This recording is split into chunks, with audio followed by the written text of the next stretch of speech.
Alors nous, chez FDI Services Immobiliers, nous sommes confrontés à différentes typologies de copropriété, que ce soit la copropriété en gestion dite classique, en voie de fragilisation, et même sur des copropriétés particulièrement fragiles, puisque sous administration provisoire. Le seul fil conducteur qu'on peut retrouver, hormis en effet les problématiques financières, c'est un besoin de vie en copropriété, en communauté apaisée. Et ce qui est important, c'est de retrouver en effet le comment et le pourquoi de cette vie en copropriété.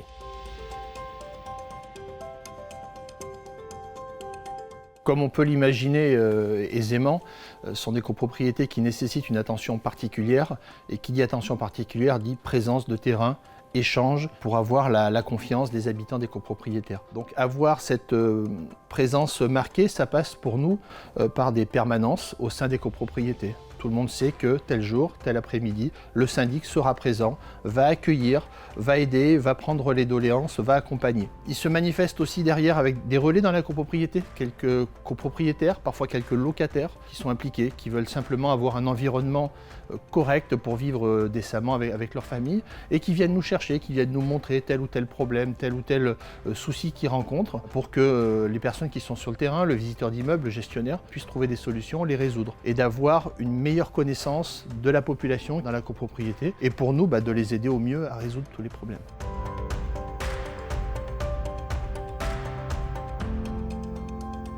Les problématiques principales qu'on rencontre sont des problématiques avant tout de vétusté des équipements, notamment d'ascenseurs, de réseaux de chauffage, de choses qui sont très importantes pour le quotidien des habitants, qui sont des petites pannes techniques, mais qui peuvent devenir des urgences pour des gens qui habitent dans les derniers étages, qui n'ont pas d'ascenseur, des gens qui ont des familles en bas âge et qui n'ont pas d'eau chaude. Donc ces petits problèmes de plomberie, de mécanique, d'ascensoriste prennent tout de suite une ampleur beaucoup plus importante qu'elles pourraient l'avoir classiquement. Au-delà des problématiques qu'on peut avoir sur l'état général des copropriétés, qui évidemment nécessitent une attention particulière. Une des raisons pour lesquelles elles sont retrouvées dans cette situation sont les difficultés financières qu'elles rencontrent, qui se sont créées au fil du temps, au fil de l'eau, avec petit à petit des impayés qui ont augmenté, qui nécessitent une attention particulière aujourd'hui. Donc la gestion des impayés, c'est un service contentieux qui gère vraiment l'aspect financier de ce point-là, mais c'est aussi un accompagnement de terrain, des échanges avec les copropriétaires qui peuvent avoir des difficultés. On trouve également un certain nombre de difficultés liées à des propriétaires bailleurs, voire des marchands de sommeil qui exploitent de l'immobilier sur ces résidences-là, qui en perçoivent des revenus, qui à côté jouent un petit peu avec les situations de fragilité de ces copropriétés.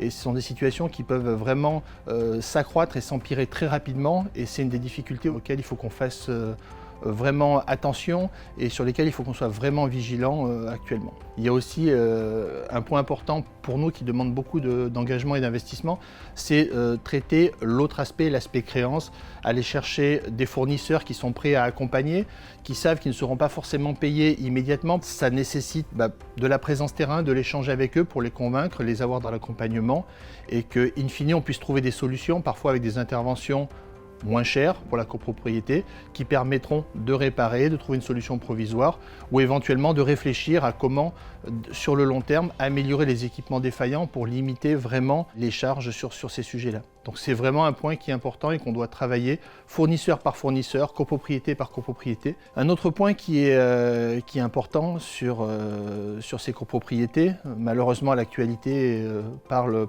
pour nous régulièrement, ce sont les incivilités. Alors les incivilités, c'est pas uniquement la grande incivilité qui est une forme de délinquance, de trafic qu'on peut avoir.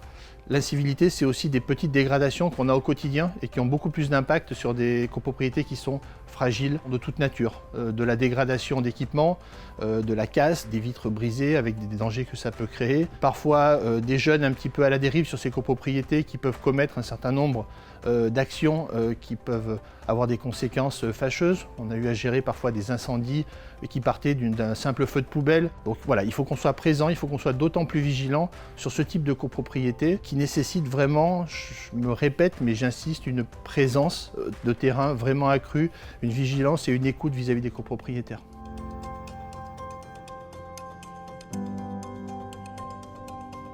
Tout d'abord, le redressement d'une copropriété, c'est long.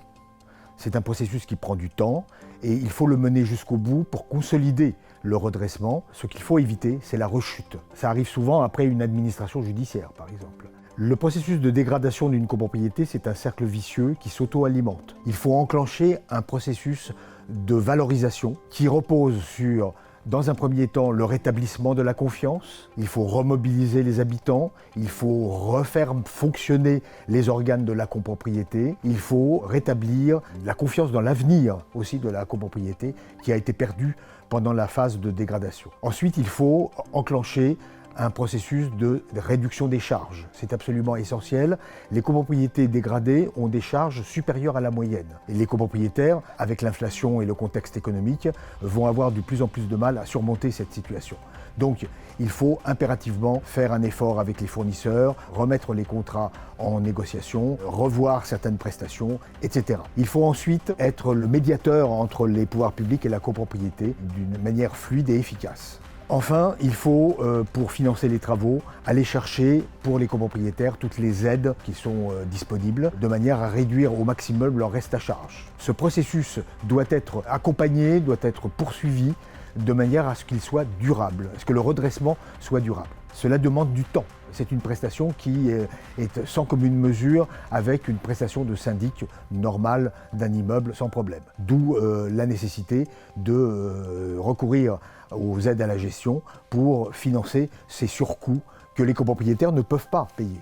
FDI, chez qui nous sommes aujourd'hui, est une parfaite illustration de ce que l'investissement des équipes, l'investissement du management, l'investissement de la collectivité produit des résultats positifs et permet de redresser des copropriétés. Ils l'ont fait dans le passé, on peut être sûr qu'ils le feront dans le futur.